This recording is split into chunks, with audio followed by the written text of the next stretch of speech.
iki gicamunsi nshaka kubasangiza ubuhamya bw'uburyo nakiriye agakiza bitanyuze mu mirimo yanjye, bitanyuze mu gusenga kwinshi, ahubwo binyuze kuko Imana irura icyizere ikamereza agakiza kawe atari ukubera ko nakoze imirimo myiza cyangwa se kubw'ubwitange bwinshi cyangwa se kubw'amasengesho menshi. Ubuzima nabayeho nsengera muri ADPR, nari umukristo, nisanze iwacu ari abakristo ari abarokore, nkurira muri ubwo buzima.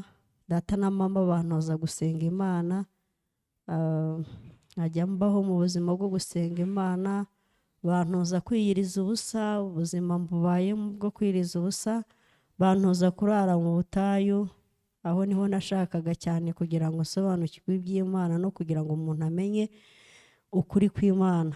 Ariko mu by'ukuri icyo nibwiraga yuko nindamuka ndaye mu butayu nzabona imbabazi z'iteka, cyangwa se nindamuka nanasenza ayo masengesho iwacu bantozaga aribwo umuntu yabona ubugingo buhoraho.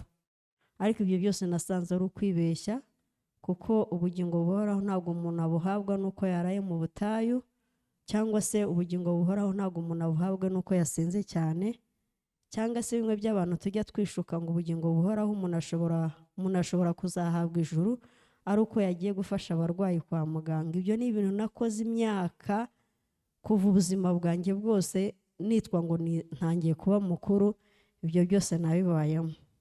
Ariko nyuma yaho naje kugirirwa ubuntu bukomeye cyane ugeretse ku bundi, nza guhabwa agakiza binyuze mu kuri kw'ijambo ry'Imana.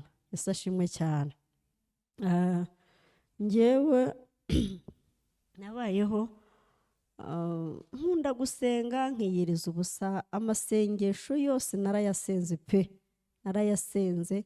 Ariko nayasenga nagera mu rugo nkasanga bya byaha byo natinyaga byitunatuna imbere y'umuryango, nkasanga barumuna banjye ninjye uri kugombana nabo, ndimo ndarwana nabo, ugasanga ndimo ndabatuka. Ariko kandi nanone nubwo nari mfite ako gakiza, nubwo nasengaga mvuga ngo ndi umukristo, ntabwo nari mfite icyizere cyo kuzajya mu ijuru. Kuko nubwo nageraga mu rugo, iyo umuntu yambazaga ngo mbese ubu ngubu impanda y'Imana iramutse ivuze, naho nanaga urujijo. Ese wamugani impanda y'Imana iramutse ivuze najya mu ijuru? Nkahora n'urujijo, umutima undya, naba mvuye no gusenga nkumva umutima urimo urandya, avuga niba data we nakumva ikintu gikubise, ntubuse koko nkubise najya mu ijuru. Nkumva ikibazo kimbanye ikibazo nyine. Ariko ibyo byose naje gusobanukirwa. Bwa mbere na mbere bamwe batanga ubuhamya bavuga yuko baje hano baje kwiga Icyongereza, abandi bati twaje hano tuje kugira ngo tumenye ukuntu bimeze. Ariko njyewe naje nemviswe n'umuntu. Umuntu aranyemvita tuzaze tujyana ahantu dusengera. Bwa mbere yarabanje arambaza ngo ariko uri umukiranutsi? Yamambwira ariko se ubwo koko mu by'ukuri muri iyi si harimo abantu b'abakiranutsi? Arambwira ati njye ndi umukiranutsi w'iteka, ku buryo impanda y'Imana iramutse ivuze najya mu ijuru. Ntumva mbese kuki mubeshye? Ubuse wajya mu ijuru ushingiye kuki? Ufite ibimenyetso bingahe byerekana? Kandi none nanamureba nkajya mubwira ni we ntabwo wajya mu ijuru. Cyambere cyo nturi umukiranutsi, nubwo uvuga ngo uri umukiranutsi. Nkamubwira ni njyewe hari ibintu bimwe na bimwe iyo nkurebeye muri sanse z'umwuka wanjye wa kirokore mbona ko utajya mu ijuru. Ati se ushingiye kuki? Ni njyewe rwose ibyo bintu Bibiliya narayisomye irambwira. Kandi rero icyica abantu nuko bavuga ko basomye Bibiliya. Abantu benshi cyane bakubwira bati twasomye Bibiliya ariko umurongo ntago nkwibuka neza. Ati ndibuka ko nasomye ahantu havuga ngo niwiyita intungane uzaba wise Imana inyabinyoma. Ati ariko sinibuka uwo murongo. Kamubwira ati none se, nkamubwira ni rero nanjye hari ahantu nasomye mu Bibiliya hambwira yuko nindamuka niyise intungane nzaba nise Imana inyabinyoma. None wowe wiyita intungane ushingiye kuki? Ese ashimwe cyane. Njyewe rero naje kuba umukiranutsi binyuze mu ijambo ry'Imana. Byaciye muri Yesaya 44 umurongo wa 22 havuga ngo neyuye ibicumuro byawe nk'igicu cya rukokoma, ngarukira kuko nagucunguye. Yesu ashimwe cyane. Noneho uwo muntu wari wambwirizaga ubutumwa bwiza aza kumbwira ati uzazi wacu tugiri gahunda y'ibiterane. Ndavuga ni buraranye mvise nyene bisanzwe. Aza kumbwira ati tugira gahunda y'ibiterane. Bwa mbere naje ahangaha numva ibintu bihuye n'iryo jambo. Ati neyuye ibicumuro byawe nk'igicu cya rukokoma, ngarukira kuko nagucunguye, ibyaha byawe rwose birababariwe. Bwa kabiri nanone tuza kugenda mu giterane cyari kiri hariya kuri kaminuza ya Kicukiro. Tugezeyo numva rya jambo rigarutse mu matwi, numva barongeye bararibwirije. Ndavuga ariko abangaba kuki bahora babwiriza ijambo rihuye nuko n'ikibazo mba afite mu mutima wanjye. Barabwiriza baravuga ngo ibyaha byawe n'ubugome bwawe ntabwo Imana izagira gute izabyibuka ukundi. Iryo jambo narisanze mu Baheburayo igice cya 10 umurongo wa 17. Ndangije ndavuga ibyaha byanjye n'ubugome bwanjye ntabwo Imana ifite kuzabyibuka ukundi. None se nyuma yaho hepfo yaho hakavuga ngo ubwo bimeze gutyo ntihakiriho gutamba ibitambo. Ni ngaho da. None se ubu ibitambo Imana ishaka kuvuga ubanza ari bya bindi byo nirirwaga mu butayu senga niyiriza ubusa niyeza buri munsi mbwira Imana ngo Mana umbabarire unyeze untunganye. Ubwo rero ibyo bitambo ubwo bimeze gutyo bitakiriho ndumva nanabihagarika deja, simbe nongeye kongera kubikora byo kujya gusenga. Noneho uwo muntu wari wantumiye haza kubaho hano hari gahunda yo kujya muri fellowship n'ubundi isanzwe ibaho yo guhura abantu bakaganira. Bati ngaho rero tubwira icyo bakuye mu ijambo ry'Imana. Ndavuga ahubwo ngewe nanatinze mani ku rutoki. Ndavuga ni kuko nyine mu itorero mu idini niko kuntu twajyaga tubikora, tukamanika mu ntoki tukavuga tuti ndumva natsinzwe, ukaguruma n'umuriro ukakurya, uti ndumva natsinzwe, uti ndumva ndi mu mwuka wo kwihana. Yewe we nuko maze noneho rero ngiye manika ukuboko. Ndavuga ni rero hari ibintu numvishije ariko numvishije ari bishyashya mu matwi yanjye, kuko mu by'ukuri hari igihe umuntu agusomera ijambo ry'Imana ukavuga uti ibi bintu n'ubwa mbere, ariko ubundi Bibiliya yawe uri gusoma ihuye n'iyanjye. Noneho akakubwira ati ngaho uyisoma, wayisoma ukabona ibyo bari gusoma byose byanditswe hamwe n'ibiri muri Bibiliya yawe. Nuko ubwo ndangije baravuga bati ngaho rero tubwire we icyo wakuyemo. Niye bawe ninumvishije ijambo rivuga ngo ibyaha byabo n'ubugome bwabo ntabwo Imana iteze kuzabyibuka ukundi. Kandi nanone nongera numva irindi jambo muri Yesaya rivuga ngo neyuye ibicumuro byawe nk'igicu cya rukokoma, ati ngarukira kuko nagucunguye. Ese kuko ubu Imana ishobora kweyura ibicumuro byanjye neza neza bikibagirana ku buryo nazajya mpagarara imbere y'umuntu nkumva ndi fiere, nkumva nta bwoba mfite? Bene data, havuyemo papa umwe ngira ngo muramuzi bitwaga Natori nyakwigendera. Arambwira ati wowe rero ukeneye kugira ngo nkuganirize cyane byimbitse. Ati wowe va mu bandi ngwino hano. Arantwara nyicaza ahantu arambwira ati rero ibyo wita yuko wakoreraga Imana biriya ntabwo Imana ari ugukorera Imana, ahubwo gukorera Imana, Imana ishaka ni ukubanza ukemera amaraso ya Yesu, ukabanza ukemera yuko Imana yakubabariye bya bindi byose byo wirirwaga uvuga uti ngewe nari umunyabyaha, ngende umunyabyaha, ntabwo mfite kuba, ugahora wicira urubanza rwa buri munsi. Ukemera yuko ikintu cyazanye Yesu mu isi ari ukugira ngo akubabarire ibyaha byawe n'ibicumuro byawe, kandi bya bindi byo witaga yuko byose bihora bigucira urubanza Yesu yabyikoreye ku musaraba. Avuga ni uyu muntu se wowe ndumva ntabwo ndabisobanukirwa. Byabaye ngombwa yuko uwo muntu wandaritse akanzana hano ku itorero yajyaga ampamagara akampamagara akambwira ati ibintu bakwigishije, ibintu wigishije, ese ngewe ibintu wigisha ujya ubyumva? Mu by'ukuri njyewe ntabwo nigeze ngorana cyane mu bintu byo kwakira agakiza, wenda ngo mvuge ngo naragoranye, gusa nemeye 200. Nemeye yuko hari abantu bajya kwakira agakiza ukabona barimo barakugora, kandi nanjye buryo ndi no kubwiriza ubutumwa bwiza amashaka kugira ngo umuntu ahita abyakira nk'uko nabyakiriye. Nkumva nimba ndi bukubwire urahita ubyemera, nta gusambya imigeri, nta kuvuga ngo urabona ngo ariko ngo wenda ngo oya, amashaka kugira ngo ubyakire nk'uko nanjye nabyakiriye ntagoranye. Njyewe nakiriye 200 yonyine muri Bibiliya. Imana irambwira iti narakubabariye, ubwo bimeze gutyo ntihakiriho gutamba ibitambo, Neyuye ibicumuro byawe nk'igicu cya rukokoma. Ndavuga ariko Uwiteka we, mbwira uwo muntu rero ubaho bigeze, dore maje kugenda iwanyu ngira ngo 3 ku itorero ry'iwanyu, aho bigeze ntabwo nzongera kwirirwa ngorana.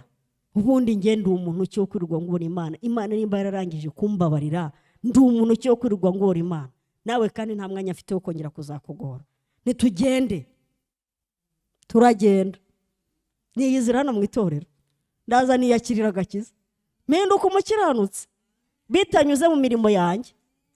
Mureke mbabwire, ndi umuntu warushye mu butayu, kandi ndi umuntu warushye. Narasengaga nkasenga, ariko nanone namara gusenga umutima ukajya ukubita ngo nakumva akantu gato, naba ndi mu muhanda n'Uwiteka unyeze ununganye, kuko imodoka riramutse nkubise ubu sinajya mu ijuru. Kuko ntabwo ngewe nubwo nasengaga ntabwo nari mfite icyizere cy'uko nzajya mu ijuru. Kandi ibyo ngibyo abantu benshi cyane barabifite n'ukuri kwa Yesu. Abantu benshi cyane barasenga ariko ntabwo bigirira icyizere cyo kuzajya mu ijuru.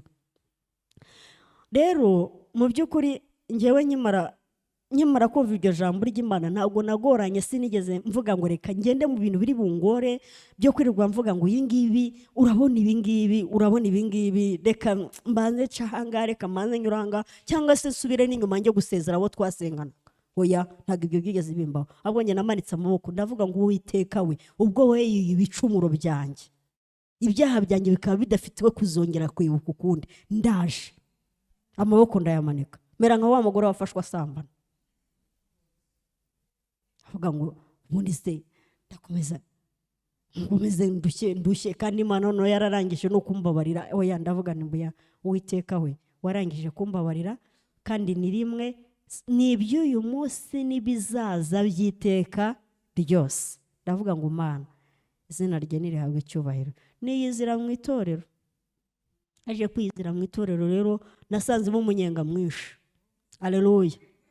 Umunyenga nasanzemo ni umunyenga uryoshye ku buryo ngenda ndi fiyeri, nkagenda nkabigendera, nkajya mvuga ngo Uwiteka we warahabaye mu kumpa agakiza kawe. Imana ibigenza neza, nge naje rwose ndi tayari, amaboko nayamanitse, Imana ingirira neza, inyihera agakiza, mibera na Samunimu. Haleluya. Yesu ashimwe cyane. Imana ibigenza neza, mba mbyinjiyemo, kandi simfite gusubira inyuma nk'uko mu Baroma havuga. Abaroma ibice 5 baravuga ngo twebwe no dufite gusubira inyuma. Ntabwo dufite gusubira inyuma, kuko impamvu tudafite gusubira inyuma niyi, nuko twizeye agakiza k'ukuri katadukoze isoni, turi abana b'Imana. Impanda y'Imana ivuze, nta wareba inyuma cyangwa wareba imbere, twese twazamuka ku bantu bizeye ubutumwa bwiza. Haleluya, haleluya. Rero mureke mbabwize ukuri, turabigendera. Buriya hari igihe njya nicara nkavuga ngo Mana we, izina ryawe nirihimbazwe. Noneho maje kwakira agakiza rero byabaye ngombwa ko nsubira inyuma ngo njye kubwiriza abo twabanaga. Hari n'abantu bajya bambwira batari ko warayobye, ni nimwe mwayobye, nimwe mwayobye mu gisaba Imana imbabazi, nimwe mwayobye mutari mwamenya amaraso ya Yesu icyo amaze. Nkababwira ntuwiteka umucamanza, mbaririmbe cyinshuro nyinshi ngiye kubwiriza, mbwiriza muri randirimbo 120 ivuga ngo Uwiteka umucamanza iyo tubonyeho amaraso. Burya twanarimbaga n'ibintu byo tutanazi. Ndavuga ntuwiteka umucamanza iyo tubonyeho amaraso, ntabwo twita abanyabyaha, ahubwo twita abakiranutsi. Nese ubundi mwagiye muririmba ibintu mukanabihamya mukabishimangiza. Ndagiye namubwiriza wacu bwiriza data na mama ndababwira ntumunde banga ntago nyine Mukandayisenga wa kera mwari muzi muri ya shusho ndi umukiranutsi ngumva mama nawe ngumva da ngubwo se ibyo ngibyo byabaho ndamubwira ni ndi umukiranutsi nzabazana n'umuntu uzababwiriza twajyanye n'umutware wanjye mu rugo arababwiriza arabavunjira arababwira ati nimwihane mwizere ubutumwa bwiza mwihane kuko ubwami bw'Imana buri hafi ati kandi ntabwo muzihanishwa n'ikindi kintu nimwizera Yesu mukizera imirimo yakorewe ku musaraba muzahinduka abana b'Imana ati ayo maraso yo muyizeye ntabwo muba mugiciriweho urubanza rw'iteka ahubwo muba muhindutse iki abakiranutsi nuko rero nisanze ndi umukiranutsi kubwo kwizera amaraso ya Yesu nizera imirimo myiza yakorewe ku musaraba kandi nizera ko ari amaraso yamenetse rimwe ku bwanjye gusa no kubw'abandi bamwizeye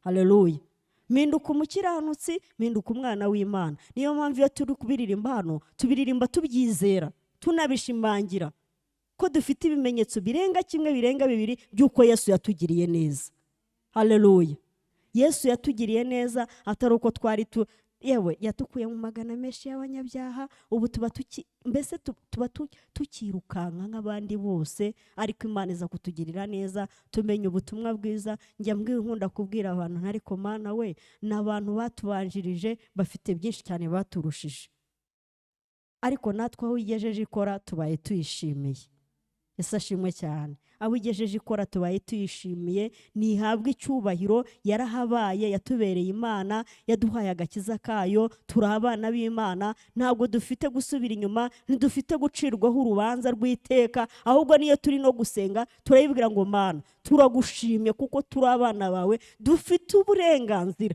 n'urufunguzo rwo gufungura tukagera imbere yawe kuko nta kintu n'iki na kimwe cy'ikizira kiri imbere yacu Yesu ashimwe cyane rero ubuhamya bwanjye bwari ubwo ngubwo nashakaga gutanga ubuhamya mbabwira uburyo nakiriye ubutumwa bwiza bitanyuze mu mirimo yanjye bitanyuze mu gusenga kwanjye bitanyuze mu kwitanga bitanyuze mu gusura abarwayi hari abantu bibwira yuko iriya mirimo bakora igaragara gutya ikagaragarira amaso y'abantu ariko ari izatuma tujya mu ijuru oya ahubwo tuzajyanwaho no kwizera ibyo Yesu yakoreye ku musaraba bikaba bihagije iteka ryose abantu barabivuga bakabivuga mu kanwa kabo ariko ntago babyizera ntibiri mu mitima yabo babyizera nabo baba bafite umunezero ntibanakwiciraho iteka ryo kuvuga ngo mbese ngo kuki twizera Imana bizera baravuga bati twizera Imana ariko wababwira ngo mbese mwizera yuko muzajya mu ijuru bati biri kure